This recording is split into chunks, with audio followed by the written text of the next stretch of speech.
자, 자극이라는 것은요,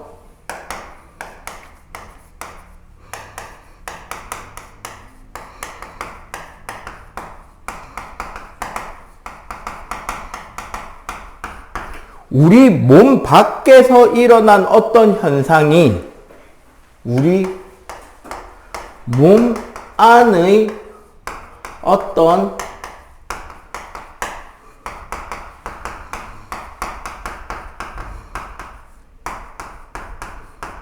우리 몸 안에 어떤 변화를 이끌어낼 수 있는 원인이 되는 것을 자극이라고 합니다. 여기서 이제 조금 심화적인 내용으로 가면 이런 개념이 들어가요.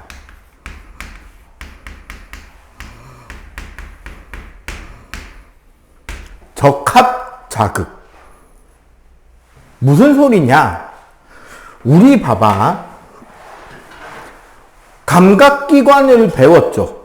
감각기관 뭐뭐 배웠죠? 눈, 귀, 코, 혀, 피부 감각을 배웠잖아. 맞지? 자, 얘네들에게 각각 적합한 적합 자극이 뭐였죠? 기억해 봐봐. 눈에 적합한 적합 자극은? 눈은 어떤 자극을 받아들이는 기관이죠? 눈이 뭘 느껴? 실제로 눈이 느끼는 거. 눈으로 뭐 하는데?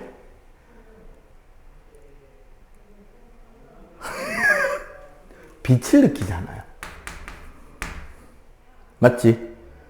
눈이라는 기관에 맞는 적합 자극은 빛인 거죠. 눈으로 공기의 진동을 느낄 수는 없잖아. 그러면 귀가 느끼는 것은 뭔데요? 소리죠.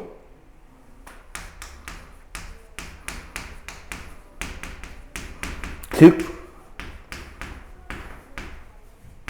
공기의 진동이 귀가 느끼는 거죠. 코가 느끼는 것은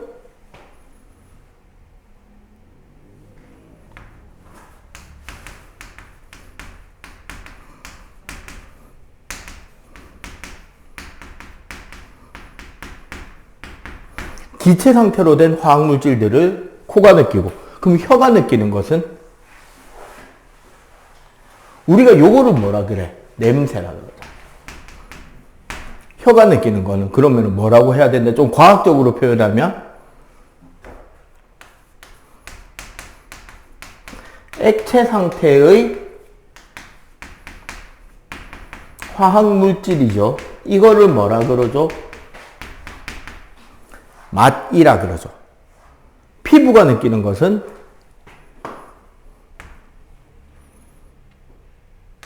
아픔, 압력, 촉감, 그 다음에 온도의 상승과 하락. 이거를 우리는 피부 감각이라 그러잖아. 이런 적합 자극들을 느끼게 됩니다. 이런 자극에 대해서 결국 어떻게 된다? 어떤 자극이 들어오면 그 자극은 감각기관이 감각신경으로, 중추신경으로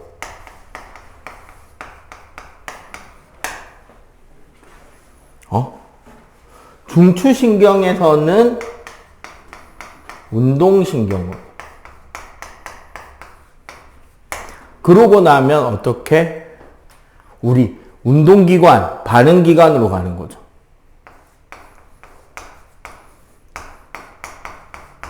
결국 근육으로 가서 뭐가 나타난다? 적합한 반응이 일어나는 거죠. 봐봐. 친구가 이렇게 이제 학교 체육 시간에 줄을 잘 서 있어. 뒤에서 갑자기 손을 앞으로 싹 내밀어서 옆구리를 푹 찔렀어. 그럼 어떻게 돼? 맞지? 할 수도 있고, 갑자기 뒤로 팍 돌아서 친구 아구지를 팍 날릴 수도 있잖아. 맞죠? 자, 옆구리를 찌르는 자극이 피부의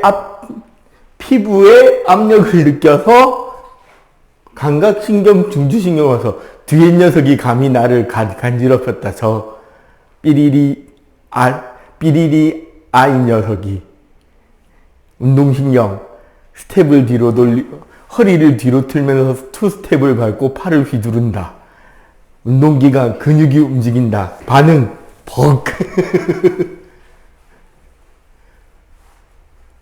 요렇게 일어나는 게 의식적인 반응이었던 거죠. 요렇게 일어나는 게 의식적인 반응이라는 거죠. 이게 뭐다? 의식적 반응이다.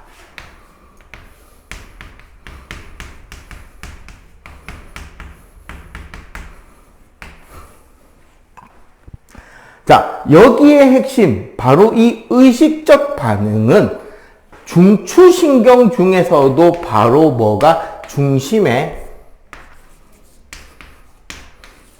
반드시 대뇌가 들어간다는 거예요. 대뇌에서 하는 일이 뭔데요?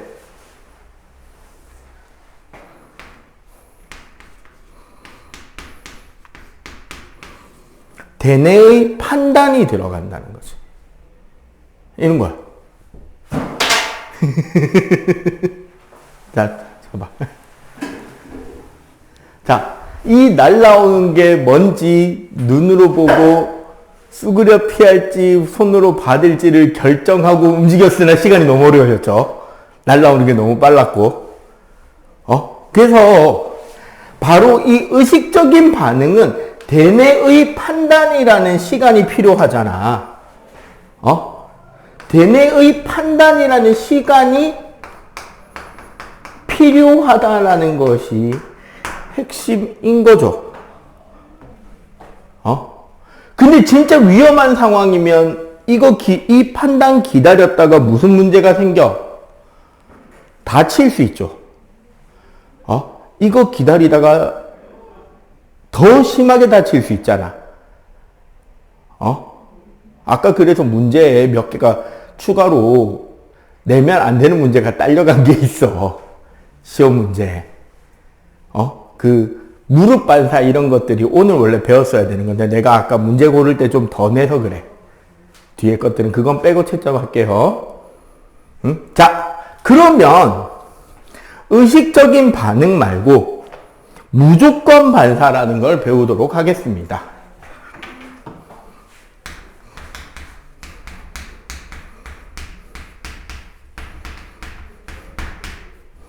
자, 무조건 반사라는 것은 가장 핵심이 이거예요.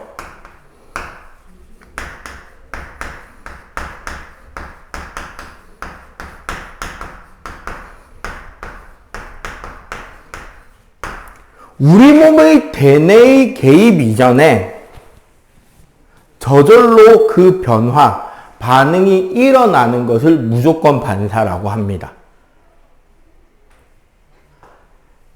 보통 이 무조건 반사가 일어나는 이유는 바로 왜 일어나냐면,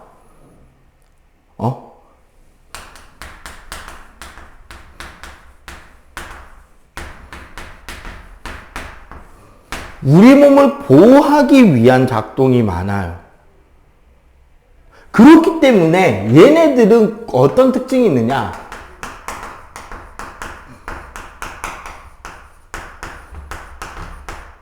선천적이고 본능적입니다. 누가 가르쳐 주지 않아도 저절로 그렇게 해요. 무심코 그렇게 합니다.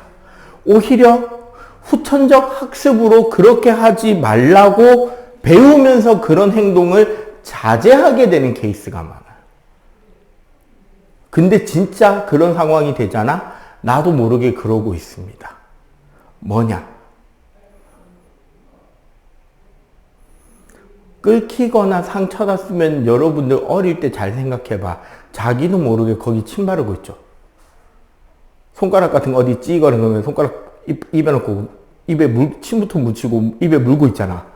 맞지? 어린애들 보면 꼭 그러죠. 나 진짜 맞아 안 맞아?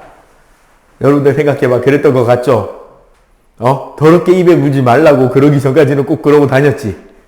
어디 아프면 꼭 아픈 곳 입에 물고 다녔잖아. 왜 그래 하면은, 여기 다쳤어요. 그제 여기 침 질질 묻어있게 보여주고 그랬잖아. 근데 그거 있잖아요. 과학적으로 따지면 아주 본능적이고 대단히 좋은 응급조치 방법입니다. 과학적으로는. 우리가 지저분하다고 생각하는데 과학적으로 대단히 좋은 방법이에요. 사람의 침에 있는 여러 효소 중에 라이소자임이라는 효소가 있거든요. 기본적인 살균 효과가 있습니다. 상처가 났을 때 침 바르는 거 좋은 효과예요. 동물 같은 경우 생각해봐. 고양이나 이런 애들 자기 새끼들 어디 다쳐서 들어오면 뭐해요? 어미가 상처 난 곳 뭐해? 계속 갖다주지. 그거랑 같은 거야. 고양이라고 어디서 배웠겠냐? 아니잖아.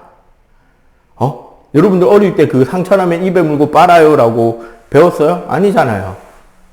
맞지? 근데 그러고 있잖아. 왜? 선천적이고 본능적으로 그렇게 하라고 배운 거거든. 응?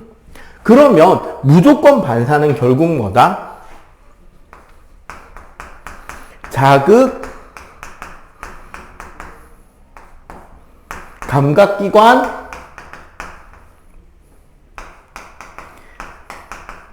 감각신경에서 여기에 중추로 가는데 여기 중추가 대뇌까지 안 올라가고 연수나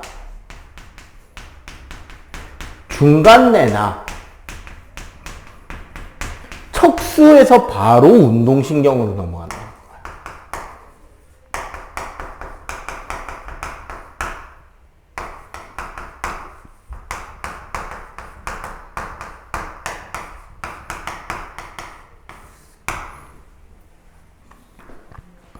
뜨거운 냄비를 만진다고 칩시다. 내가 손을 뻗어서 냄비에 있는 젓가락을 무심코 만졌어. 그러면 여기서 뜨거를 느꼈지? 원래는 어디까지 가야 되나 생각해 봐봐. 뜨거가 팔의 신경을 타고 여기 척수까지 왔죠? 척수에서 대뇌로 올라가서 야 뜨겁다 어떡할래 뺄까 말까 뺀다면 어디로 뺄까 판단하고 결정하고 맞지? 다시 척추로 내려와서 팔 근육으로 가서 접어. 벌써 다 뒤었겠다 그죠? 맞지? 반사가 아닌 의식적인 반응을 했다면 벌써 다 뒤었어. 3도화상이야. 큰일 났단 말이야. 근데 어떻게 된다? 척수 반사를 한단 말이에요. 이 케이스는. 자, 됐어. 뜨거. 척수까지 왔지? 그러면 척수에서 뇌한테 야, 뜨겁댄다라고 말을 전달함과 동시에 척수가 일단 먼저 작동을 해버립니다. 접어. 그럼 뭐야? 뇌가 정보를 받아서 뜨거를 느끼는 순간 팔은 이미 떨어져 있죠. 그러면 어때? 몸이 저절로 보호가 훨씬 빨리 되죠. 맞지? 뜨거운 거 따가 하면서 딱 다리 접히는 거, 이런 것들. 팔 접히는 것들. 이런 것들이 무조건 반사입니다. 그래서 무조건 반사는 여기 신체 보호가 작동을 하는 거라는 거죠. 알겠어요? 어떻게 된다? 결국 연수나 척수, 특히 척수에 있어서 어떻게? 거리 감소 효과가 매우 뛰어나게 된다는 거죠. 그러면 여기서 이거 궁금해하는 경우가 있을 거 아니야. 연수 반사랑 중간내 반사랑 척수 반사 어떻게 구별할 거냐? 그죠? 간단하게 설명할게요. 중간내 반사가 한 가지입니다. 바로 뭐냐면 우리가 동공반사라고 하는 거예요.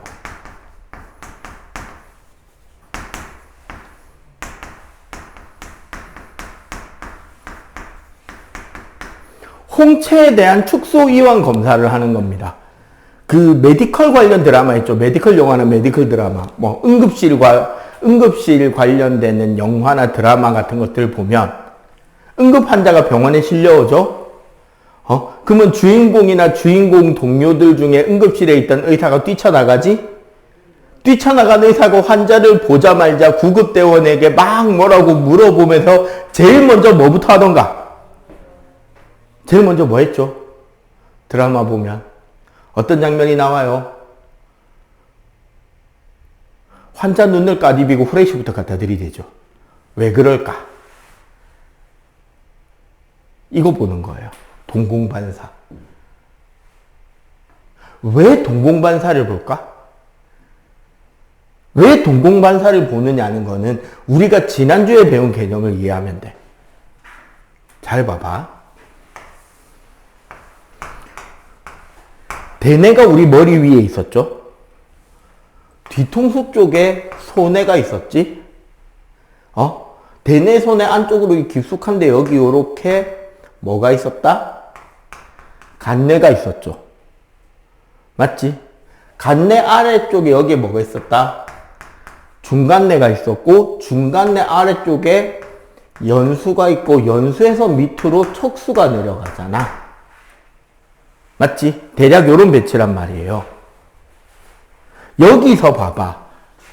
간뇌에서 하는 게 뭐였죠?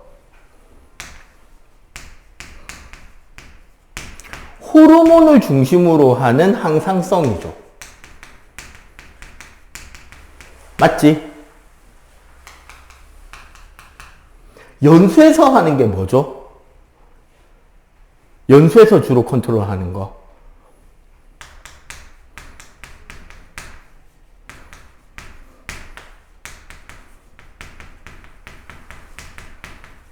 소순호흡의 자율신경이란 말이야. 소화순원 호흡 배설에 대한 자율신경. 맞죠? 맞아, 아니야? 맞지? 한마디로 간뇌, 연수, 그리고 그 사이에 있는 중간뇌. 얘네들의 위치가 어때요? 우리 머리로 볼 때는. 우리 머리 제일 한가운데 깊숙한 곳에 위치하잖아. 그리고 뇌가 작은 뇌들이 다닥다닥 연속으로 붙어 있죠. 그런데 뭐다? 동공반사가 작동이 안 된다. 그 말은 뭐다? 중간뇌에 데미지가 들어왔다는 거지. 그지? 그러면 자, 이 깊숙한 곳 한가운데 있는 중간뇌에 데미지가 들어왔어요. 그럼 밑에 있는 연수는 바로 위에 있던 간뇌는 데미지 들어왔을 확률이 높다 낮다? 지금 중간뇌가 마탱이가 갔어. 그러면 간뇌나 연수에도 마탱이가 갔을 확률이 높죠. 이해가 되지?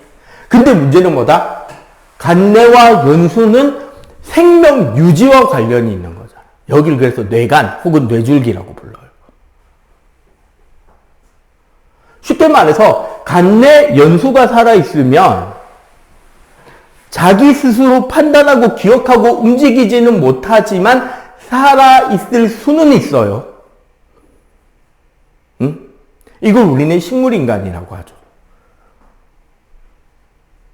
선생님이 야구 좋아하니까 야구의 예를 들면 옛날에 롯데 자이언츠의 선생님 고등학교 때 되게 선생님이 좋아했던 임수혁이라는 포수가 있었습니다. 솔직하게 포수 실력은 좋진 않았어.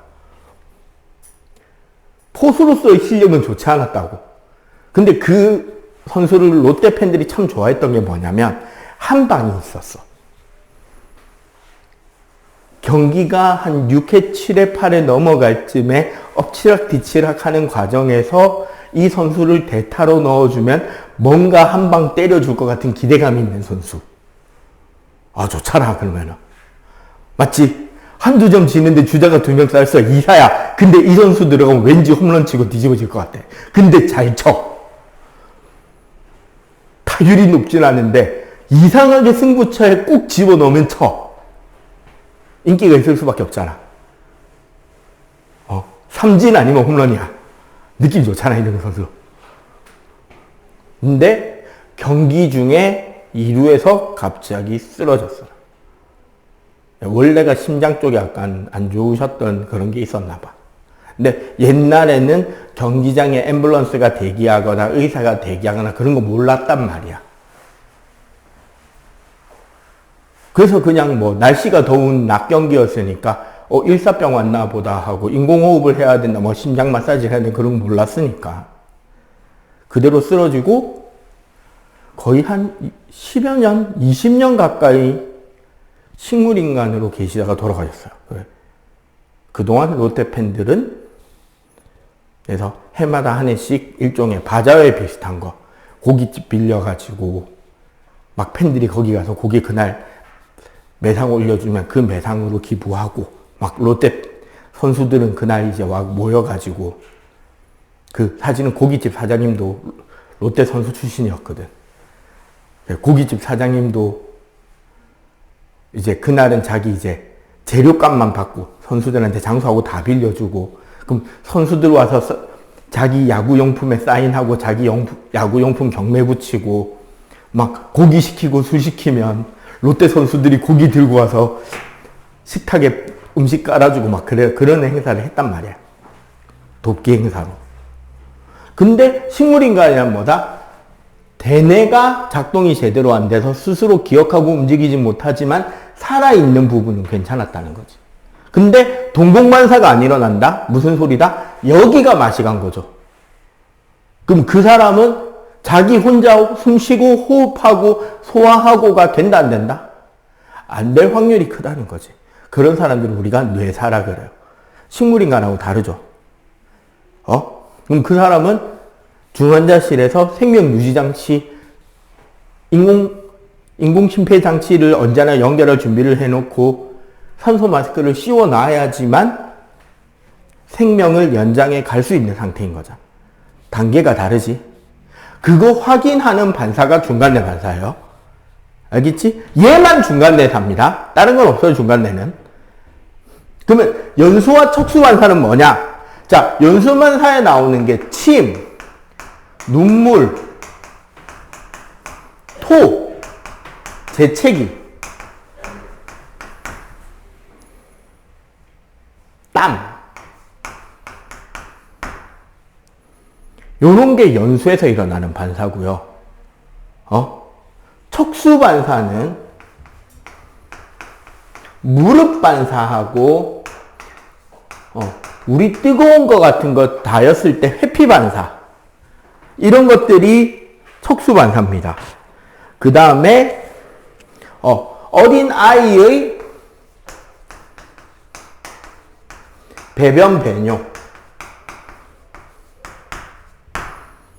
방광의 저절로 오줌이 꽉 차면 자기도 모르게 오줌 누고, 직장 큰 창자 끝부분에 똥이 꽉 차면 자기도 모르게 똥 누고, 그러고 나서 엥 하고 우는 거 척수반사. 인데 그러면은 요 둘을 구별하는 방법도 있을 거 아니야. 간단합니다.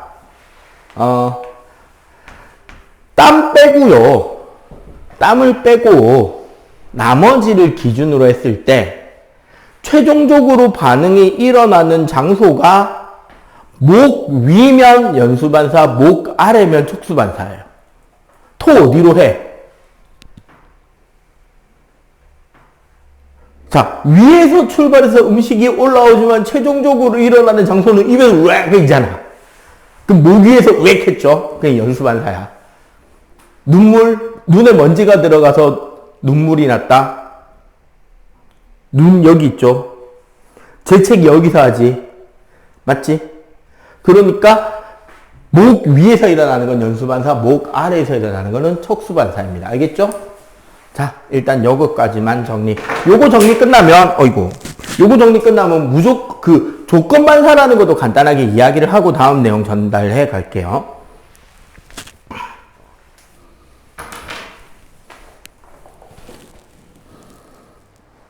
자, 항상성입니다. 212쪽.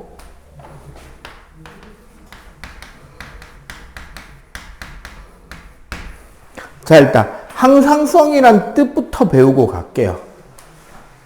항상성이라는 것은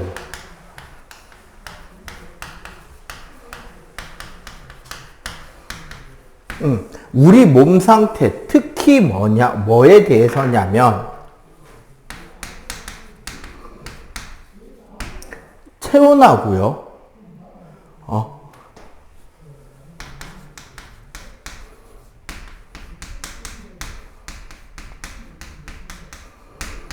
우리 몸의 삼투압, 그러니까 체의 농도, 이 두 가지를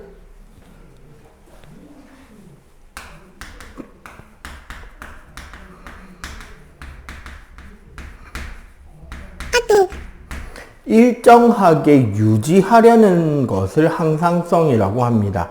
항상 늘 일정한 상태를 유지한 자라는 뜻이에요. 자, 이 과정에서 나오는 게 바로 호르몬입니다.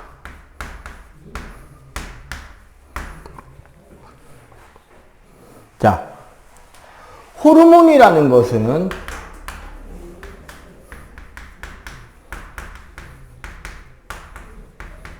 내분비샘에서 분비를 하는 거고요.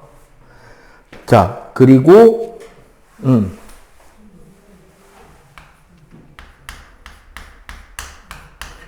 특정 세포나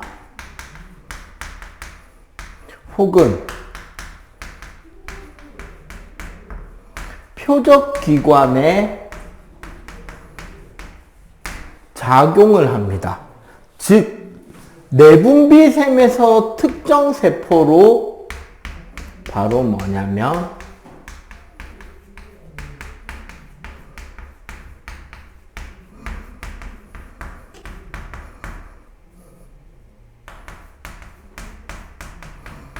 어떤 명령 정보 전달을 하게 되는 게 바로 이 호르몬인데,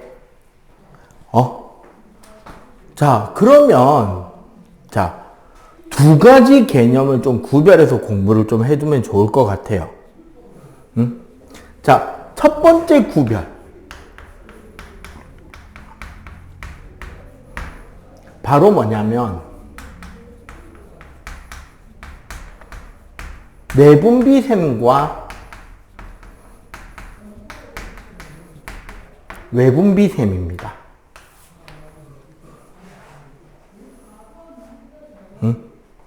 내분비샘은 기본적으로 뭐냐면 호르몬을 분비하는데,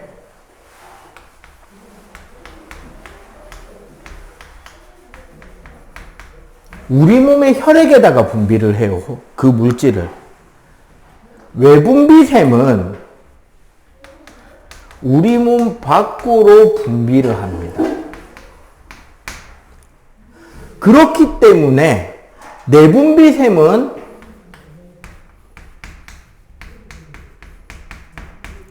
분비가 일어나는 관이 따로 없어요.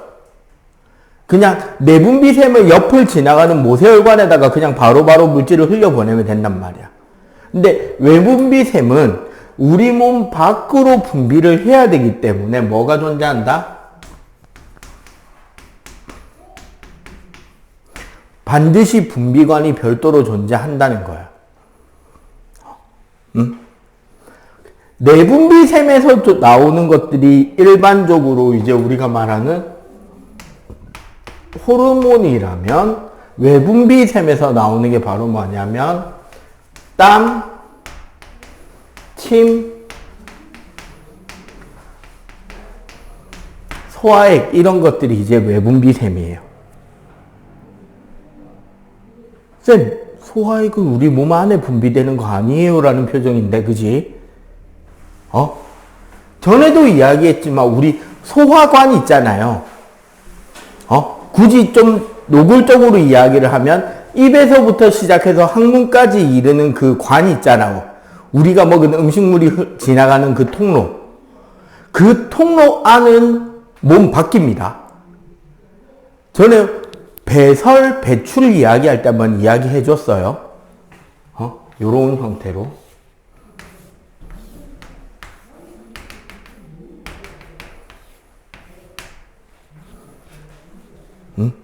요런 두루마리 모양의 형태로 해서 설명을 한번 해줬죠. 여기로 들어가면 여기로 빠져나올 수 있잖아. 그럼 요 가운데 있는 대롱의 안쪽 공간은 이 이중 원기둥 형태의 안쪽이야, 바깥쪽이야? 바깥쪽에 속하죠. 공간적 개념으로는. 맞잖아. 바깥이랑 연결돼 있잖아, 요 안에는. 그럼 우리 몸의 소화관 속은 몸 밖이죠. 몸 밖과 연결돼 있는 공간이니까.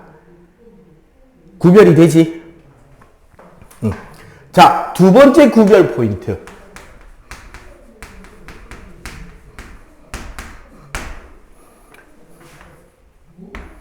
두 번째 구별 포인트는 바로 여기입니다. 우리 몸에 명령 정보를 전달하는 데 있어서 두 가지가 있죠. 뭐? 지난 시간에 배운 거.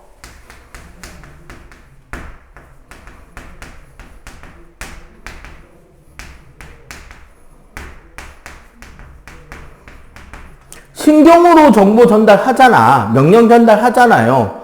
근데 신경과 호르몬, 이 이중 시스템을 굳이 분리하는 이유가 뭐냐인 거예요. 자, 가장 큰 특징은 전달 속력입니다.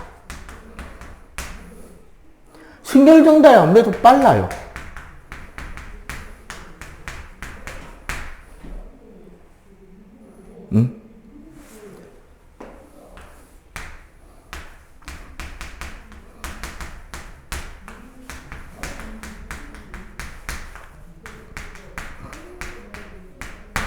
대신에 호르몬이 전달이 좀 지속적으로 됩니다.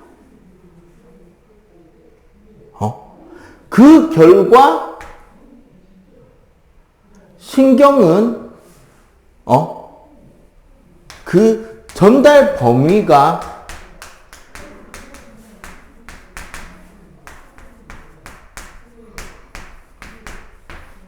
좁고 넓게 됩니다. 왜? 그 전달하는 매개가 얘는 뉴런으로, 얘는 호르몬이 뭐를 통해서? 혈액을 통해서 전달이 되는 특징이 있는 거야. 굳이 이야기를 하자면 이 둘의 차이는 뭐에 가깝냐면 요즘에 각종 SNS가 많죠. 페이스북, 트위터, 인스타, 틱톡 뭐 많잖아. 그런 것들을 기준으로 설명할 때 이런 개념이에요.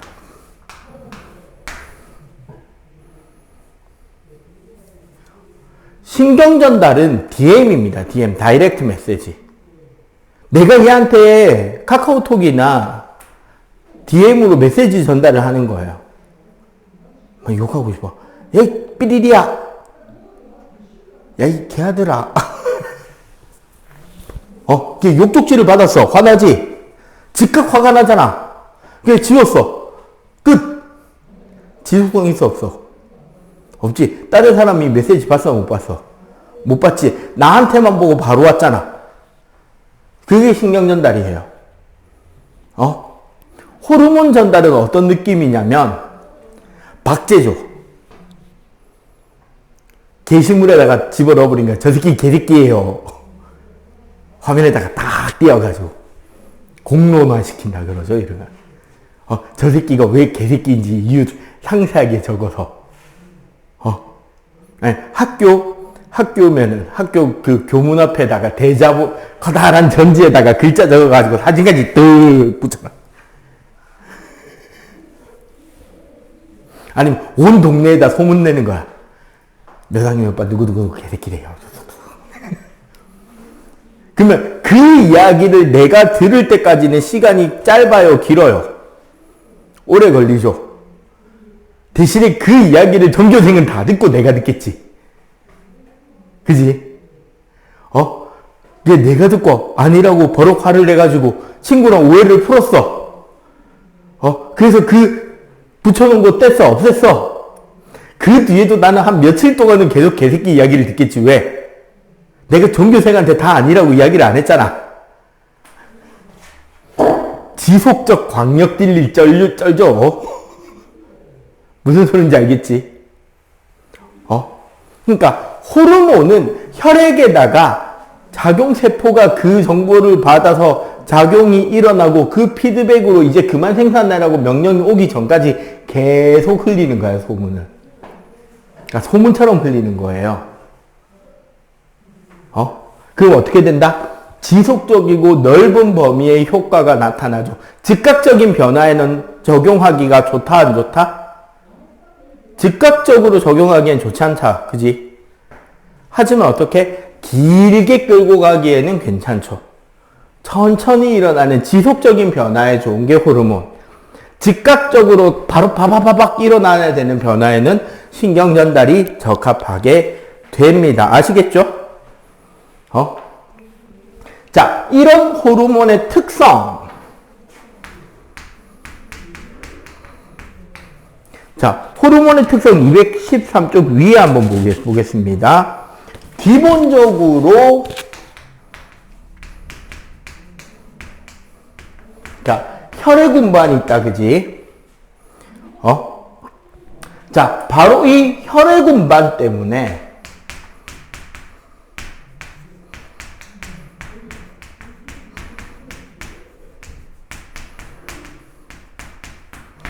느리지만 지속적이고 광역의 효과가 납니다. 그리고 두 번째는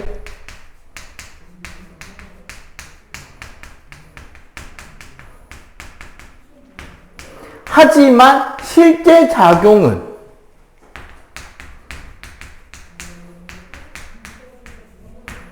모든 곳에서 다 일어나는 게 아니라 표적기관, 표적세포에서만 일어나는 거예요.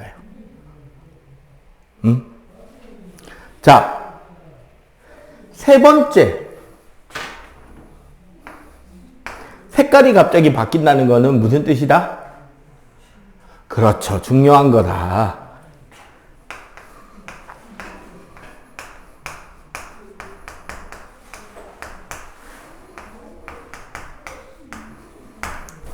매우 소량으로 작용합니다. 양이 되게 적어도 돼요. 양이 되게 적어도 된다는 말은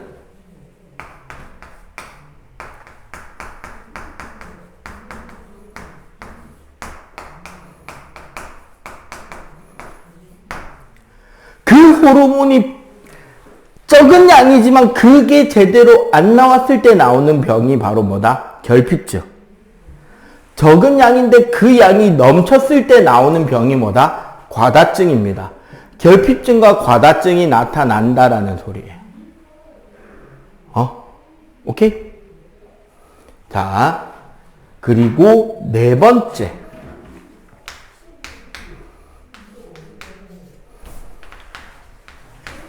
척추동물 안에서, 여기서 척추동물이란 등뼈가 있는 동물을 말합니다. 그럼 어디까지를 잡냐면 어류, 양서류, 파충류, 조류, 포유류까지 해요. 그럼 되게 범위가 넓어진다. 그지? 척추동물 내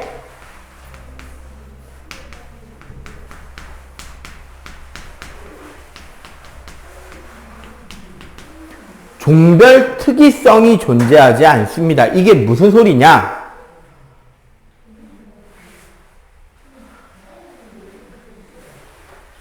사람이 가지는 어떤 호르몬은 돼지에도 같은 효과를 내는 호르몬으로 작용한다는 겁니다. 그 당뇨병이라는 병이 있어요. 무슨 병이죠? 당뇨라는 병이 있는데 무슨 병일까요? 그보다 더 심각한 병.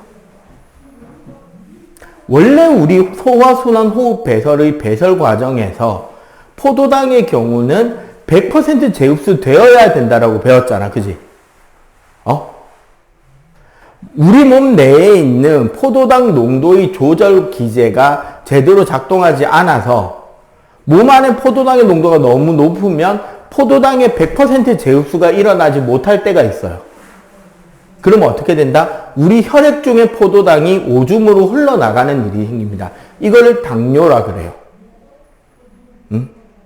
이런 당뇨병 중에 제1형 당뇨병이라 해서 인슐린 분비가 원활하지 않아서 생기는 당뇨병이 있거든요.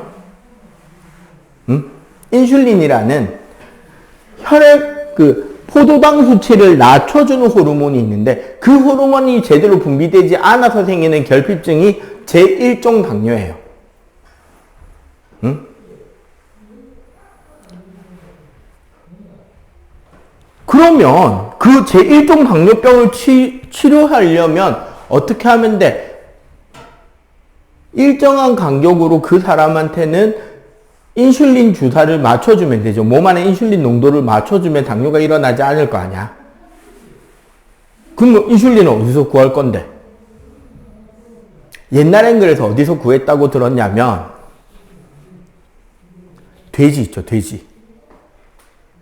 돼지 도축장에서 돼지를 잡아서 죽여서 돼지고기를 만들 때 그 내장도 뺄 거 아니야.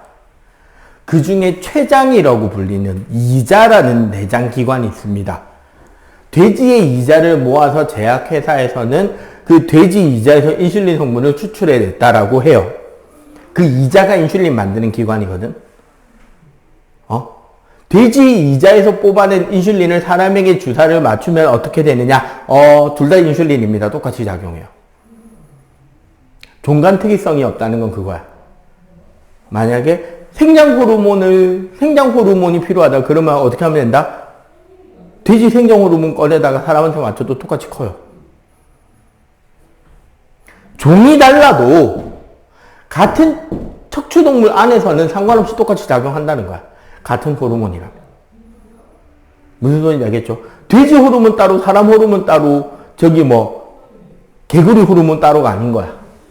알겠죠? 그걸 우리는 뭐라 그런다? 종간 특이성이 없다라고 이야기를 한다라는 겁니다. 아시겠죠? 자, 일단 여기까지 필기.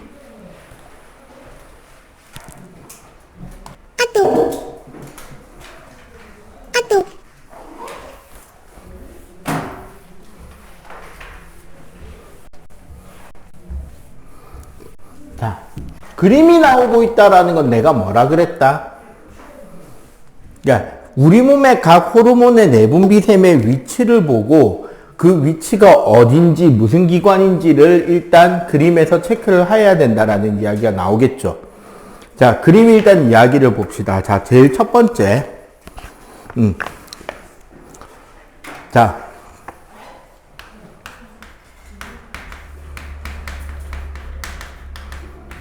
뇌하수체. 위치가 어디냐면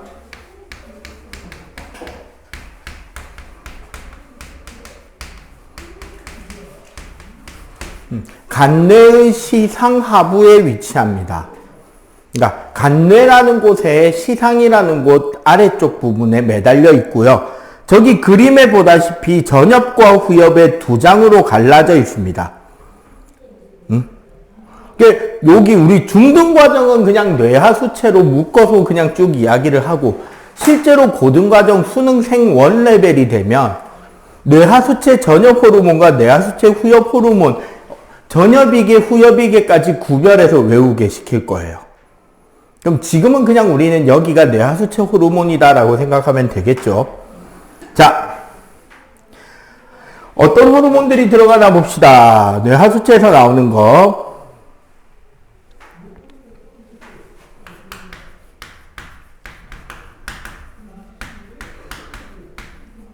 생장 호르몬,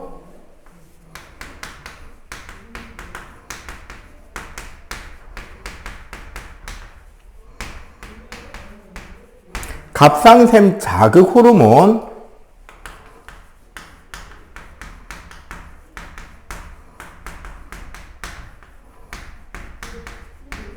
생식샘 자극 호르몬,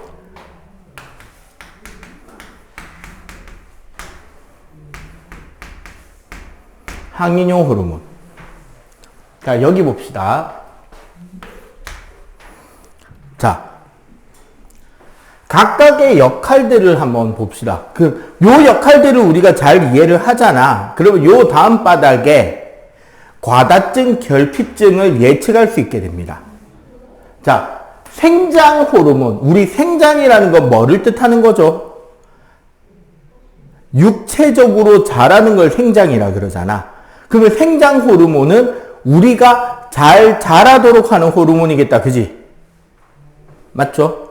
그래서 생장 호르몬은 말 그대로 자라는 호르몬입니다. 그래서 뼈랑 근육의 생장을 이루어주는 호르몬이 생장 호르몬이고요. 갑상샘 자극 호르몬. 사실 여기에 있는 이 갑상샘도 내분비샘이에요. 우리 목 쪽에 있는. 여기 목 쪽에 있는 갑상샘이라는 그 내분비샘이 있는데 그 갑상샘을 뭐 하는 호르몬? 자극하는 호르몬. 그러니까 말 그대로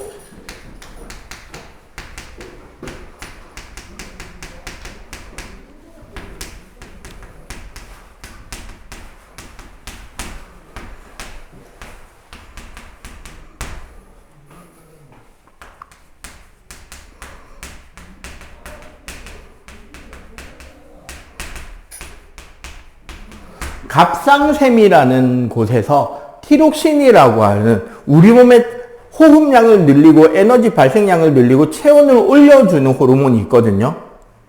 그 호르몬을 갑상샘에서 만드는데 그 갑상샘한테 그거 만드세요 라고 신호 보내는 곳이 뇌하수체인 거지. 그러면 생식샘 자극 호르몬은 생식샘이 뭐냐면 난소, 정소 말하는 거예요. 그러면 이 난소와 정소에서 뭐가 하느냐?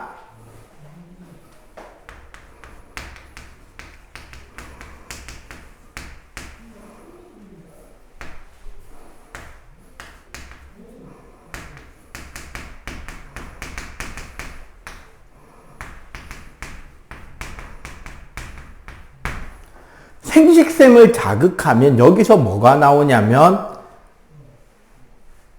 성호르몬이 나옵니다.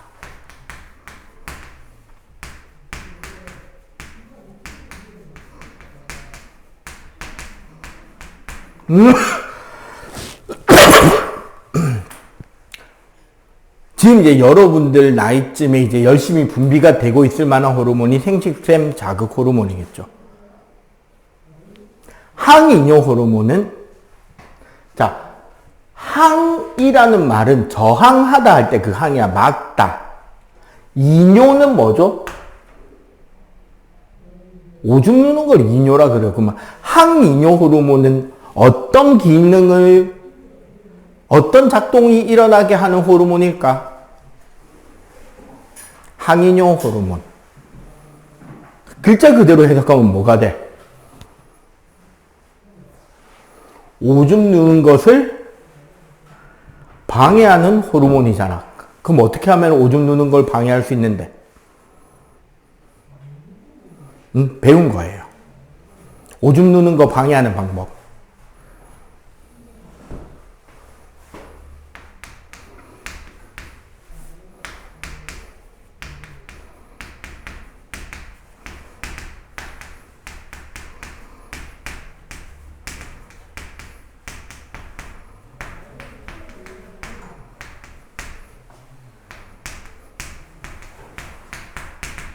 콩팥에서 물을 재흡수하는 양을 늘려주게 합니다. 그러면 저절로 어떻게 된다? 오줌의 농도가 진해지고 오줌의 양이 감소하겠죠. 오케이? 자, 이런 호르몬들이 나오는 곳이 뇌하수체이고요. 그 다음에 아까 말한 갑상샘. 자, 얘는 어디에 있다? 목 쪽에 있습니다. 목.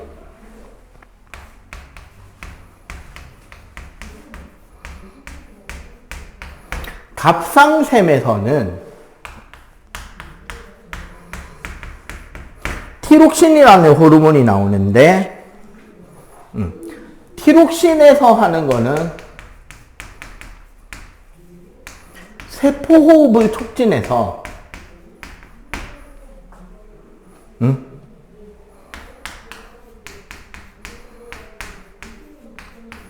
우리 몸 안에 있는 에너지량을 증가시키고요.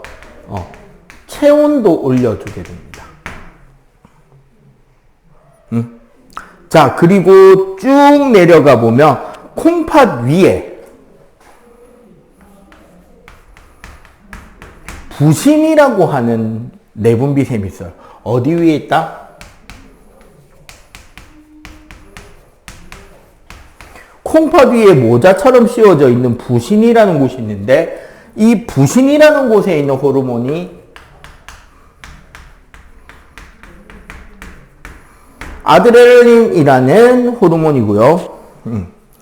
얘는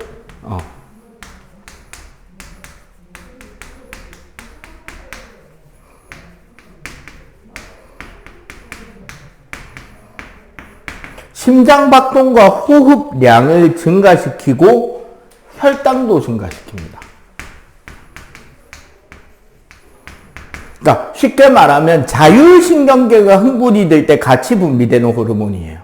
우리 몸을 지금 당장 운동이라는 걸 활발하게 할 수 있게 긴장 상태, 전투 상태로 만들어주는 호르몬입니다. 오케이? 자, 그 다음에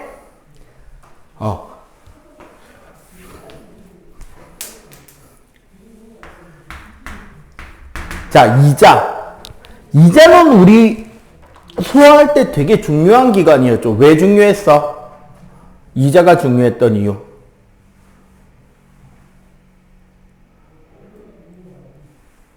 뭐?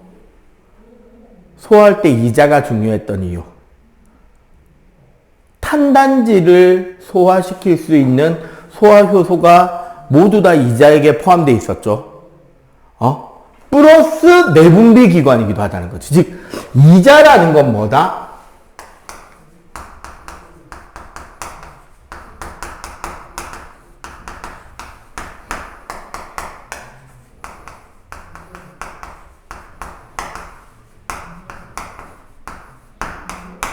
외분비 기관이면서 동시에 내분비 기관이기도 합니다. 오케이? 자, 이 이자는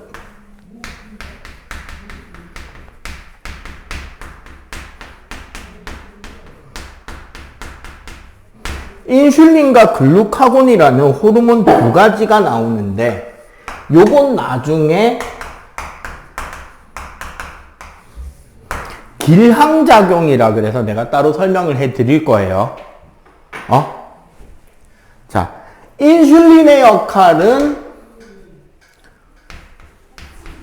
간이라는 표적기관에서요,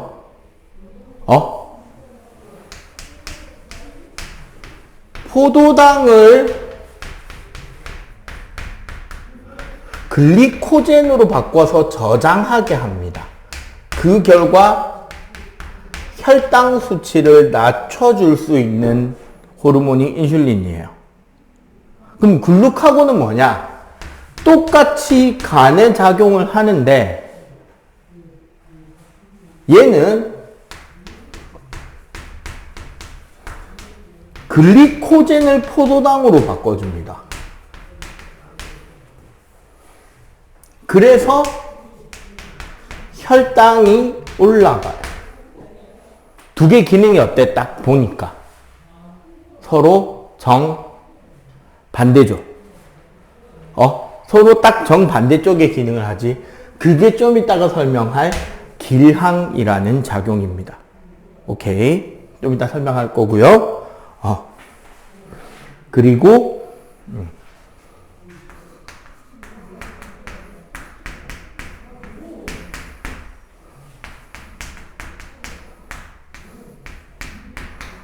정소와 난소가 있죠. 성호르몬이 분비됩니다. 정소에서 나오는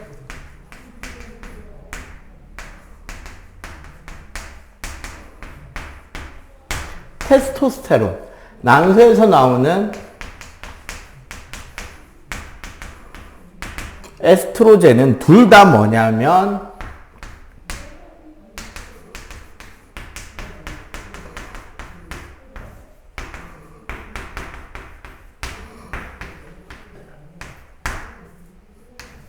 기본적으로 청소년기에 2차 성징이 나타나게 됩니다.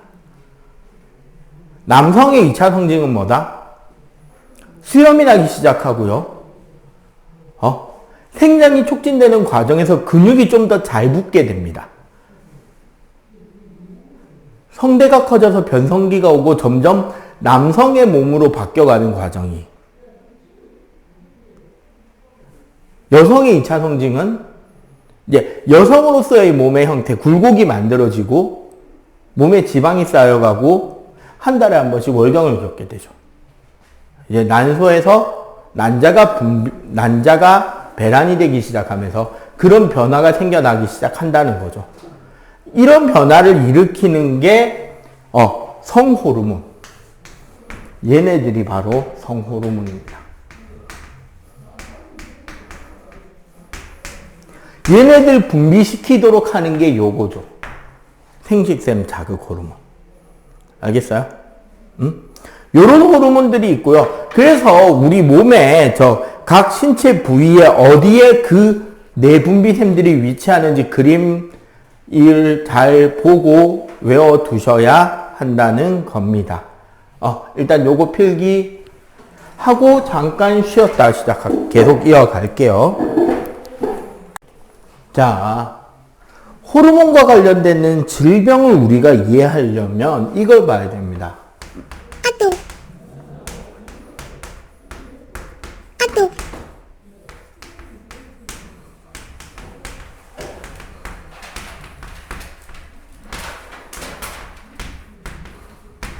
각 호르몬이 어떻게 작용하는지를 잘 이해하면 그 작용이 과할 때 어떻게 되는지, 부족할 때 어떻게 되는지를 예측할 수 있게 돼요. 자, 예를 들어 줄게요. 잘 봐봐. 자, 첫 번째.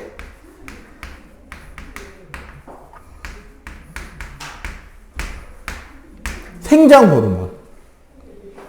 자, 생장 호르몬은 기본적으로 뼈와 근육의 생장을 계속적으로 진행을 시키는 호르몬이에요. 자, 그래서 그럼 봐봐. 생장 호르몬의 결핍증은 뭐가 될까요? 그냥 되게 단순하게 생각해봐. 생장 호르몬의 결핍. 어떻게 될까? 막 어렵게 생각할 필요 없어. 생장 호르몬이 부족하면 어떻게 돼?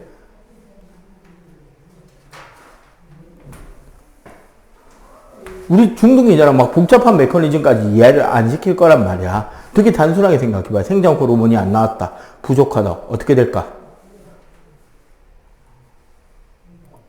생장 호르몬 뭐 하는 호르몬이라고?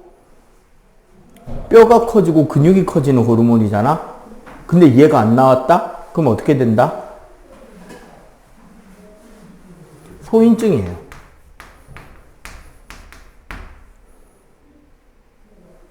옛날에 선생님이 알던 어떤 분이 부산 MBC 라디오 작가셨는데 소인증 환자였거든요. 나이가 그때 나이가 30대 초반이었는데 키가 120? 얼굴은 보면은 나이가 들었어요. 원래 나이보다 훨씬 더 나이가 많아 보여. 근데 팔이나 다리 보면 훨씬 더 어린 애기들 있잖아. 통통한 요런 애기스러운 몸 있잖아요. 팔다리가. 토실토실한 그런 약간 형상의 몸 있죠. 애기들 몸. 그런 몸 느낌이 나는 거야. 팔다리 모양이. 키가 작아도 늘씬늘씬한 어른의 몸이 아니라 통실통실한 그런 몸. 왜? 생장이 안 된 거죠. 그러니까 제대로. 무슨 소리인지 알겠지? 그러면 생장 호르몬의 과다증은 어떻게 될까? 그치. 거인증이 오거나 말단 비대증이 옵니다. 이 둘의 차이는 뭐냐면요. 이 생장 호르몬 과다증이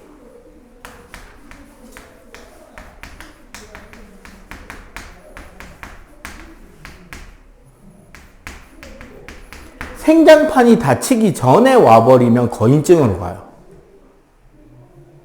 계속 크는 거야, 그러니까. 그 대신에 이런 경우는 무슨 문제가 올까? 뼈가 약해집니다, 나중이 되면. 왜냐하면 20대가 넘어가기 10대 중후반이 되어서 보통 이제 우리가 생장이 멈추는 시기 있잖아요. 그때부터는 뼈가 더 이상 튼튼해지지 못해요. 근데 뼈 크기를 계속 늘려야 돼. 그럼 뼈 안이 어떻게 될까? 부실해지겠죠. 닭뼈처럼. 새들의 뼈처럼 속이 많이 텅텅 비고 뼈가 얇아지겠지. 조금만 잘못 부딪히면 어떻게 되는? 뚝뚝 부러지는 그런 뼈가 될 거 아니야. 그 다음에 그 큰 키에 긴 신장에 피를 공급해야 되는 심장은 그냥 일반인의 심장이잖아. 근데 덩치가 커졌어요. 그럼 심장이 받는 부하는 훨씬 힘들어지겠지. 그러니까 심혈관계 질환이 올 확률이 크겠죠. 그 다음에 뼈나 이런 쪽이 약해서 여러 가지 문제가 올 수 있겠지. 말단 비대증은 뭐냐면 몸의 끝부분만 커지는 거예요. 어디? 손, 발, 코, 턱, 얼굴. 선생님 동갑내기 전 씨름 선수이자 전 격투기 선수 최홍만. 이제 양쪽이 같이 온 케이스죠. 걔 같은 경우는 뇌하수체에 종양이 있어가지고 이 생장 호르몬이 멈추지 않은 거야. 계속 큰 거예요. 원래가 약간 유전적으로 큰 집안에서. 왜 이렇게 오냐면 생장 호르몬은 뇌하수체에서부터 우리 몸의 끝부분으로 뻗어나가는 성질이 있단 말이야. 그러니까 어디만 커진다? 생장판?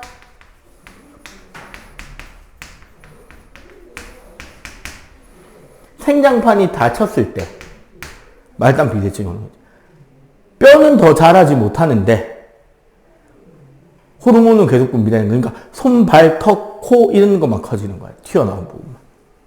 무슨 소리인지 알겠죠? 자, 생장 호르몬 결핍증, 과다증 됐고, 그 다음에 티록신.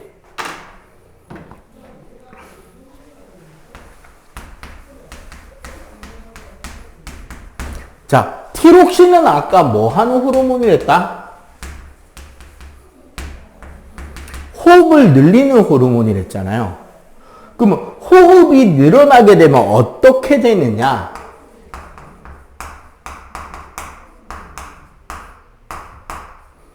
여기서는 결국 뭐다?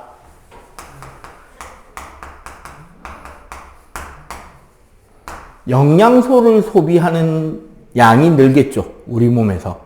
그래서 발열이 올라갑니다. 그죠? 그러면 이 티록신의 과다증은 갑상선 기능 항진증,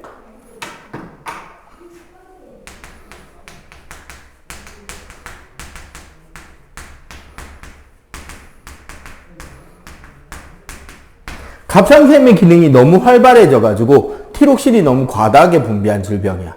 그럼 어떻게 될까요? 이 사람은 살이 찌지 않습니다.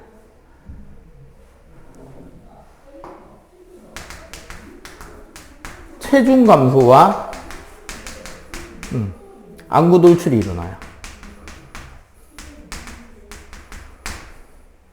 저절로 몸에서 에너지를 너무 과하게 태우는 거야. 계속. 그러니까 몸에 지방이 쌓일 이유가 없죠. 그냥 계속 에너지를 태워버리니까. 그래서 몸의 체온이 정상인보다 어떻게 된다? 훨씬 더 높게 형성이 되겠지.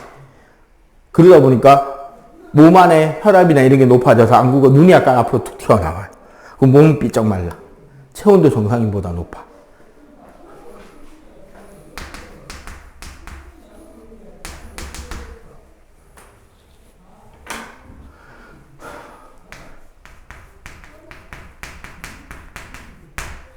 티록신이 결핍이 되면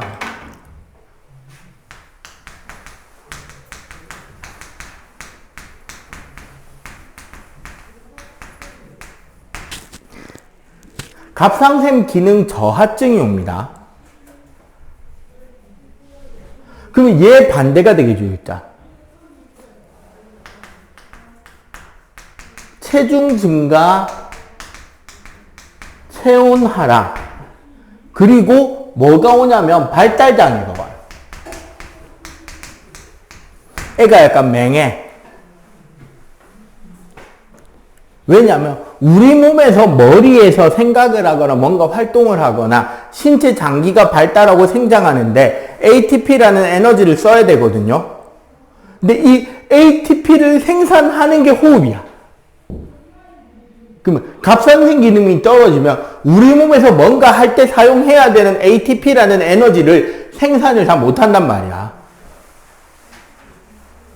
그렇겠죠? 그러면 몸이 그 나이에 맞춰서 계속 발전하고 생장하고 커져야 되고 개발돼야 되는 그 부분들이 따라온다 못 따라온다? 못 따라오겠죠. 그래서 약간 맹해. 발달장애 옵니다. 약간.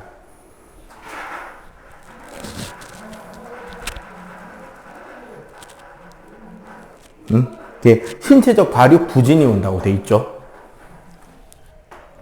그리고 이거 말고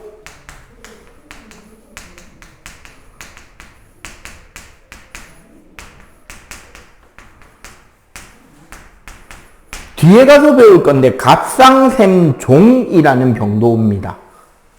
뭐냐면요.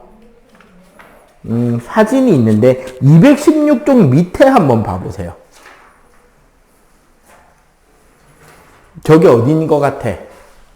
사진이.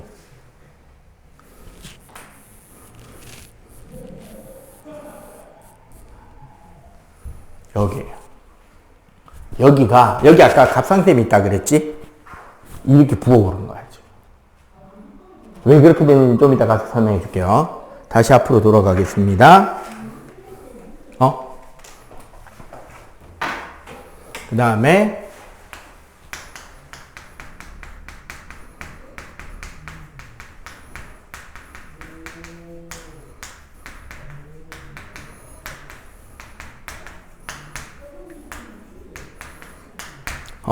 인슐린 결핍이 당뇨병 제1형. 이게 왜 1형 당뇨라 그러냐면 2형 당뇨 같은 경우는 인슐린은 분비가 되는데 인슐린이 작용이 제대로 간에 작용이 잘 안 돼서 생기는 당뇨가 2형 당뇨라고 따로 있거든요. 그건 간이 고장나서 당뇨가 되는 게 있고 인슐린이 안 나와서 생기는 당뇨가 있어. 맞죠? 둘 다가 똑같이 걸리겠지? 그 중에 1형 당뇨. 그 다음에 항이뇨 호르몬의 요봉증.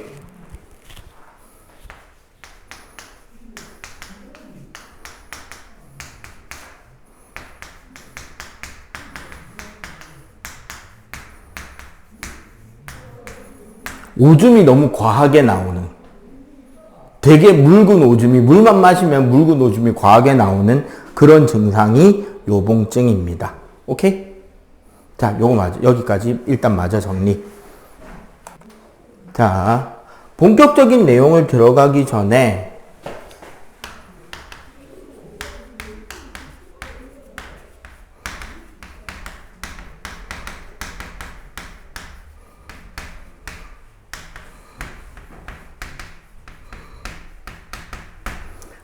호르몬의 항상성 유지 메커니즘 두 가지를 간단하게 설명을 하고, 실제로 어떻게 우리 몸의 항상성이 유지되는지를 설명해서 그게 어느 쪽인지 여러분들이 확인할 수 있도록 할게요. 알겠지? 자, 첫 번째.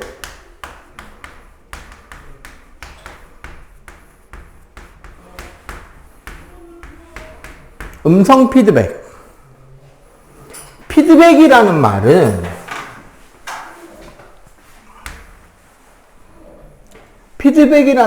어떤 과정의 결과가 다시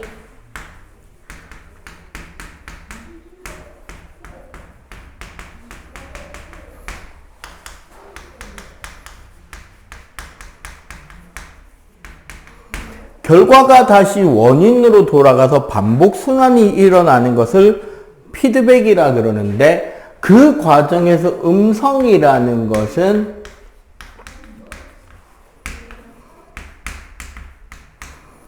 반대 방향 억제시키는 이라는 거야. 그러니까 이런 거예요. A라는 자극이 있어. 이것 때문에 A 기관이 1번 호르몬을 분비를 시켜요. 그럼 1번 호르몬 때문에 B라는 기관이 흥분을 해서 2번 호르몬이 분비가 되고, 이 2번 호르몬 때문에 C 기관이 흥분을 해서 최종적으로 3번 호르몬이 분비가 돼. 자, 1번 호르몬, 2번 호르몬, 3번 호르몬이 분비가 됐잖아. 이 3번 호르몬이 도로 B 기관이나 A 기관을 뭐 하러 간다? 억제시키러 가는 거야. 얘가 원래 기능을 수행함과 동시에 원인이 된 A 기관, B 기관을 끌어가는 거죠. 쉽게 말해서. 그러면 일시적으로 분비된 약만 작용하고 그 작용은 이제 더 이상 진행이 안 되도록 꺼지겠지, 스위치가. 그죠? 요렇게 가는 게 음성 피드백이고요. 두 번째는 아까 이야기한 길항작용이라는 게 있습니다. 길항이라는 것은 뭐가 핵심이냐면,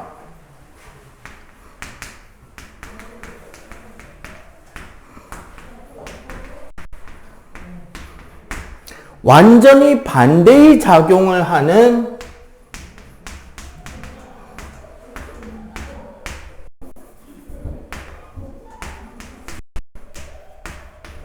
완전히 반대인 두 개의 호르몬이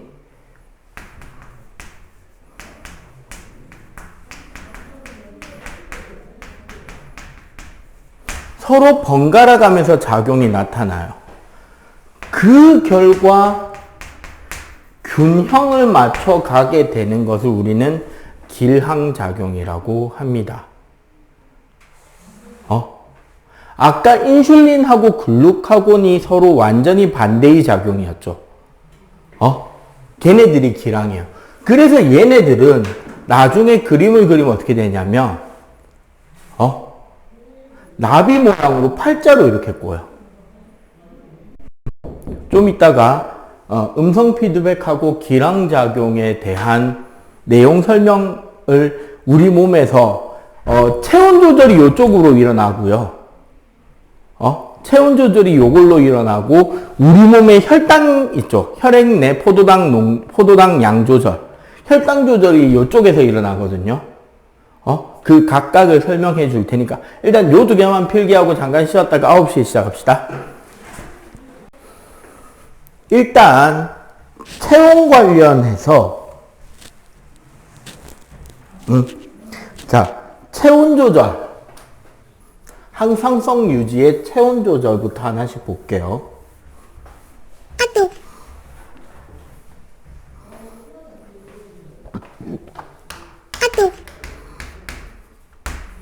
자, 체온 조절에서 자, 여기 한번 보세요. 자, 체온이 너무 높아졌어요. 자, 체온이 높아진 걸 감지하는 곳이 우리 뇌입니다.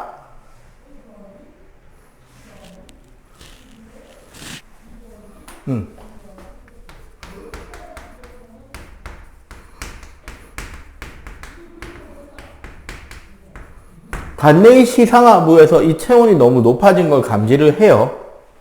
자, 체온이 높아졌으면, 자, 체온이 너무 높아진 상태면 이거 천천히 떨궈야 돼? 빨리 떨궈야 돼? 천천히 떨구다가 큰일 납니다. 체온은. 빨리 떨궈야 되죠. 이때는 뭐가 작동한다? 자, 자율신경의 작동이 일어나요. 자, 어떻게 된다? 자, 무슨 일이 일어나나 봅시다.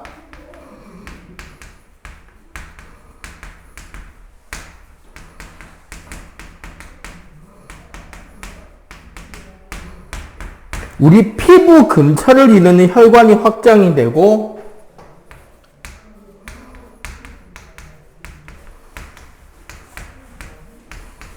땀의 분비를 증가시켜요. 그러니까 피부 근처에 혈관이 확장이 되면 얼굴이 벌게져. 피부가 벌게져요. 피부 가까이로 피가 많이 올라온다는 거지. 그러면 우리 몸에 뜨거운 열이 피부 가까이로 많이 올라오면 피부에서 복사 방출되기 좋겠죠. 특히 땀의 분비를 통해서 체온을 떨군다는 것이 왜? 기화열 흡수가 일어나잖아요. 요 과정을 통해서 체온을 낮춥니다. 그러면 반대로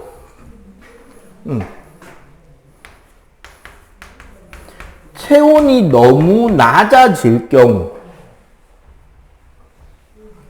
자, 체온이 너무 낮아졌을 때, 자, 호르몬이 일어나는 게 음성 피드백이에요.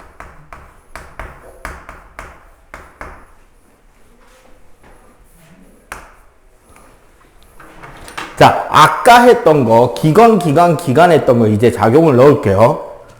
자, 간뇌의 시상하부에서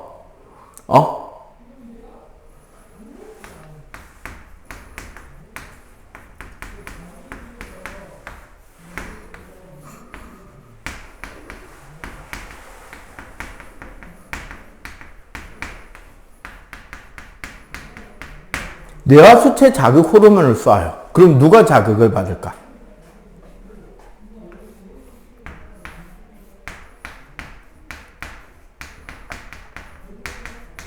뇌하수체가 자극을 받겠죠. 자, 뇌하수체가 자극을 받습니다. 그럼 뇌하수체가 자극을 받으면 이제 어디가 흥분한다? 얘가 흥분이 되면서 갑상생 자극 호르몬을 쏴요. 그러면 누가? 갑상샘이 자극을 받아요. 그래서 나온 호르몬이 뭐다? 티록신 분비가 일어나고, 이 티록신이 뇌하수체와 시상하부를 억제하러 달립니다. 전형적인 음성 피드백이죠. 이거와 함께, 자, 자율신경은 그러면 뭘 하느냐?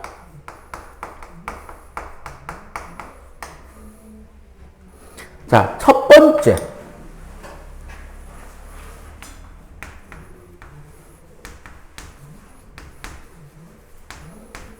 일시적으로 근육 운동을 증가시킵니다. 네, 여자들은 모르겠고, 남자들은 아는, 한겨울철 시골 고속도로 휴게소 볼 수 있는 특정한 장면이 있죠. 뭔지 알지?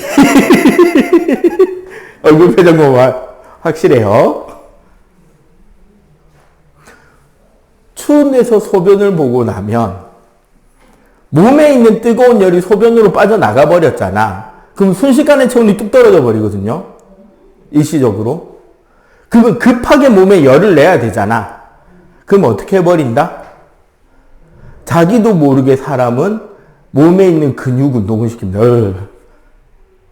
막 몸을 순간적으로 부르르 떨게 하는 거야. 그럼 어떻게 돼버린다?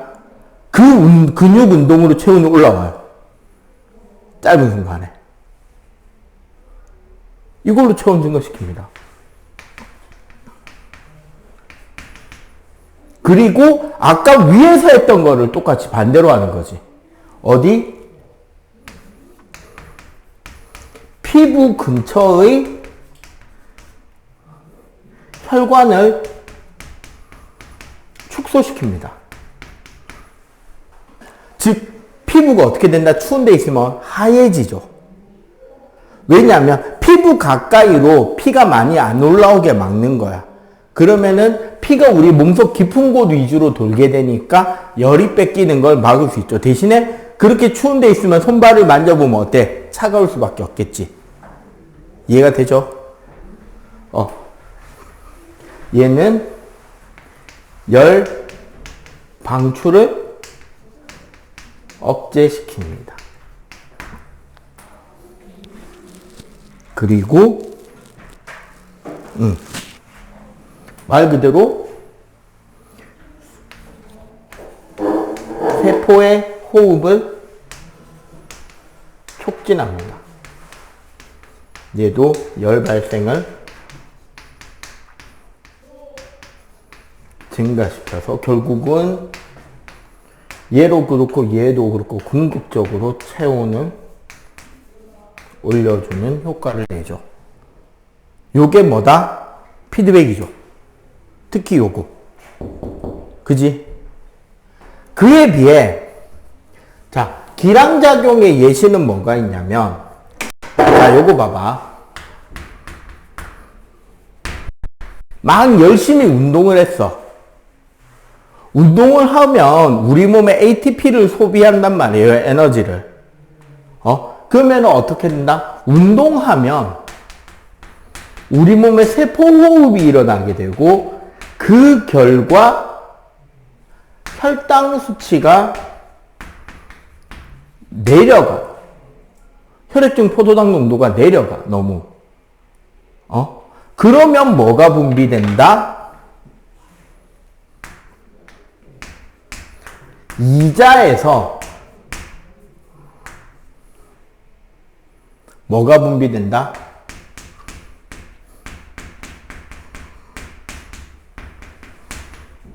글루카곤이 분비가 되고요. 이 글루카곤은 간에서 글리코젠을 포도당으로 바꿔요. 자, 포도당이 생겼으니까 어떻게 된다? 혈당이 올라가겠죠. 맞지? 자, 그런데 봐봐. 예를 들어서 식사 후 우리가 밥 먹고 나면 뭐가 일어나요? 소화흡수가 일어나죠. 맞지? 소화흡수를 겪고 나면 저절로 어떻게 나? 혈당 수치가 올라갈 거 아니야. 그러면 뭐가 일어난다? 이번에는 똑같이 이자에서 이번에는 인슐린 분비가 일어나. 이 인슐린 분비는 간에서 뭘 한다? 포도당을 글리코젠으로 바꿔서 저장시킵니다. 그럼 어떻게 된다? 혈당의 수치가 낮아지겠죠. 근데 문제는 여기서 혈당이 계속 낮아지면 여기로 가는 거야.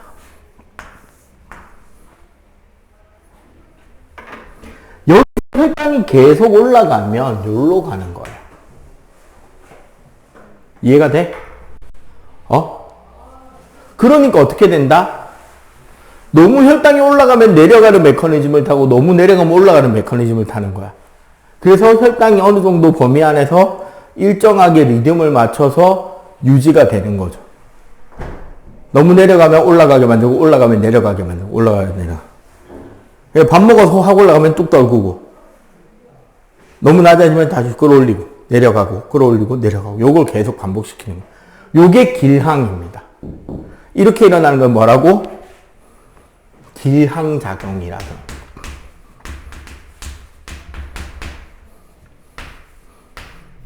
이걸 뭐라고?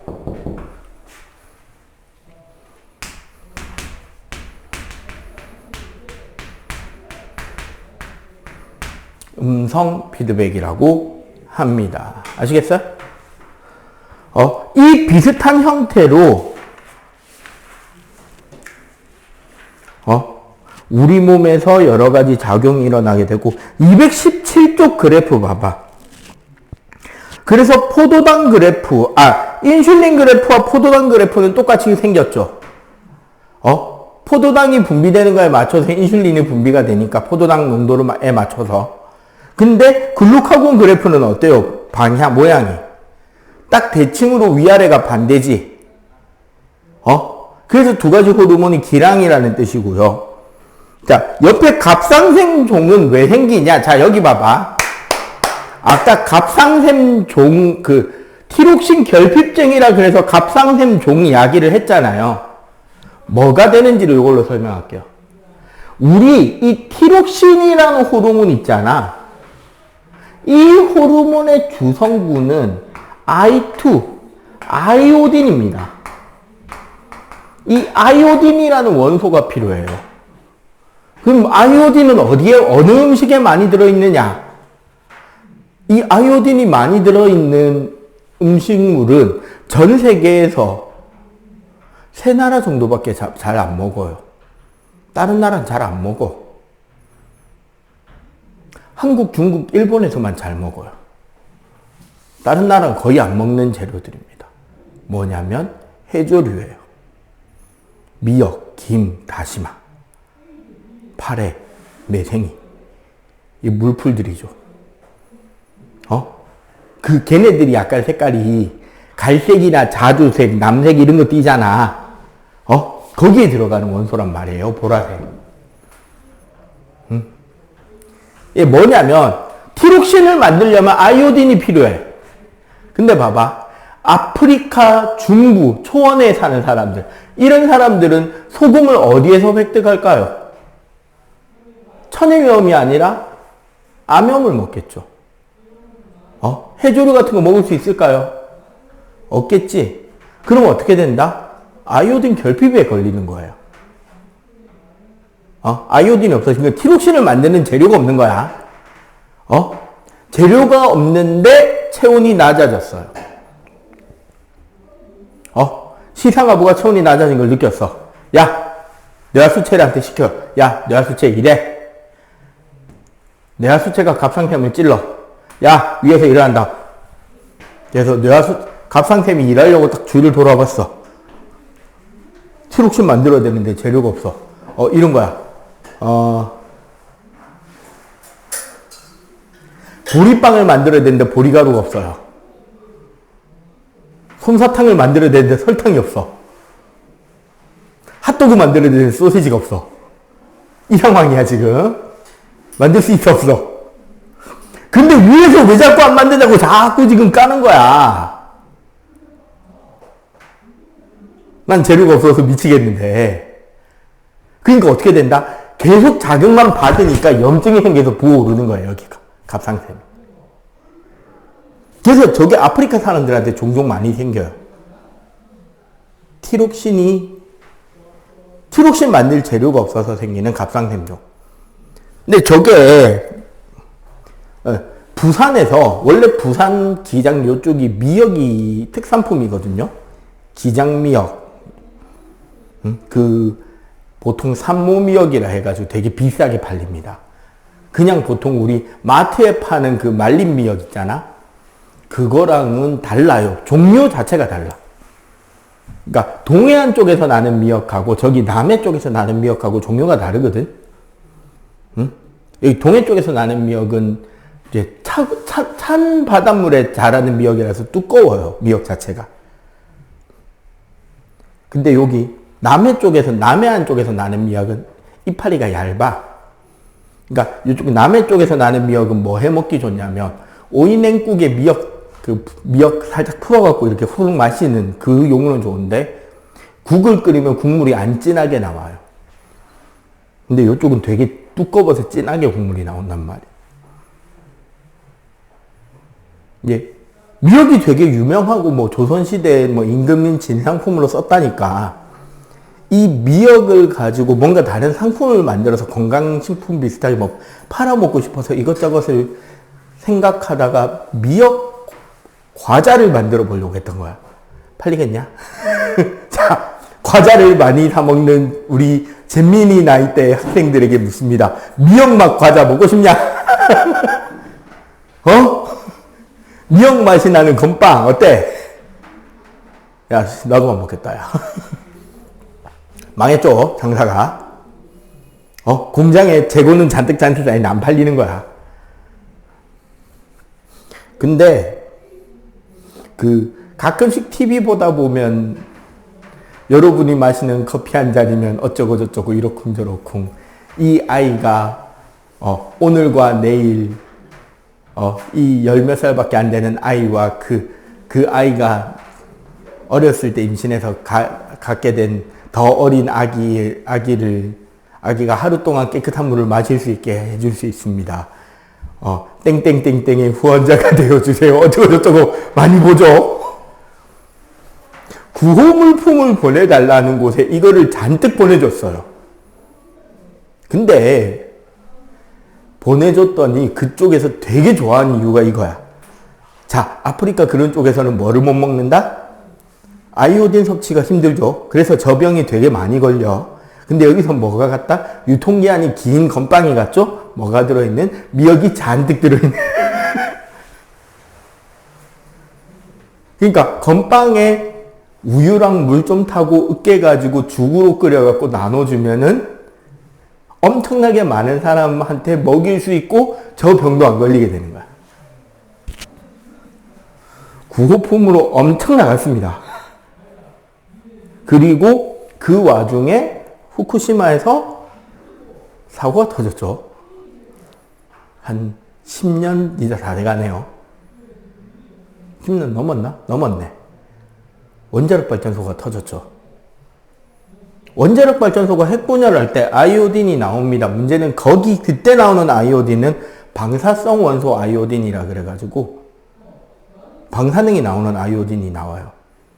근데 생각해봐. 티록신이 아이오딘이 필요해. 그러면 우리가 만약에 우리도 모르게 방사능을 내뿜는 아이오딘 물질을 다른 경로로 음식을 통해서 내서 우리가 먹었어. 그럼 어떻게 된다? 우리 몸 안에 그 원소가 우리 몸 밖으로 빠져나갈 때까지 몸 안에서 방사능이 나오니까 암 발생률이나 이런 것들이 되게 올라간단 말이에요. 그러면 이렇게 해서 섭취될 수 있는 위험성이 있는 상태에선 이 아이오딘을 뭐 해야 돼? 빨리 몸 밖으로 배출시켜야 되잖아. 그럼 배출시키는 방법은 뭐냐? 방사능에 오염되지 않은 질 좋고 깨끗한 아이오딘을 많이 먹으면 희석이 돼서 몸 밖으로 배출이 돼버릴 거 아니야. 그럼 농도가 옅어지겠죠, 점점? 빨리 빠져나갈 확률이 높을 거 아니야. 옛날 거부터 나갈 거니까. 그래서 후쿠시마 원전 사고 이후로 일본 관광객들이 우리나라 특히 부산에 특히 기장 쪽으로 롯데백화점, 신세계백화점에 관광 와서 쇼핑해가지고 들고 나간 물품 중에 상당수가 뭐였냐면 기장미역 다시마였어. 김 미역 다시마 이래 가지고 왔어. 왜? 해외여행을 가본 사람은 알겠지만 부피가 중요해, 무게가 중요해. 해외로 물건을 붙일 때 돈의 기준은 무게죠. 김미역 다시마의 장점은 뭐다? 건어물이다. 그리고 나중에 특히 너희들 가끔씩 이제 어느 정도 철들었을 즈음에 이제 어머니나 아버지 생일이라고, 특히 어머니 생일이라고 미역국을 끓여줘야겠지라고 생각할 때 제일 조심해야 되는 게 뭔지 가르쳐 줄까? 마른 미역으로 미역국 끓일 때 학교에서 가정시간에 한번 시도했다가 개고생해 본 사람은 알죠? 마른 미역이 국 끓이기 위해서 불리면 얼마나 많이 늘어나는지. 그지? 보통 마트에 파는 마른 미역 요 작은 거 요거 하나로 국 끓인다고 요거 작은 거 하나 끓였다가는 싱크대가 터지죠. 진짜 구라 보태서 50배가 불죠, 진짜. 진짜라니까. 선생님이 떡볶이 만들 때 이것저것 많이 넣어봤거든요. 미역도 한 번씩 넣어요. 그 떡볶이 양념 국물에 섞여 있는 미역 그거 건져 먹으면 되게 또 맛있거든. 요만큼 넣습니다. 그러면 국물 전체에 미역이 흐물흐물 떠다니는 걸 볼 수 있게 돼요. 요만큼만 넣어도 돼. 그지? 자, 요런 것들.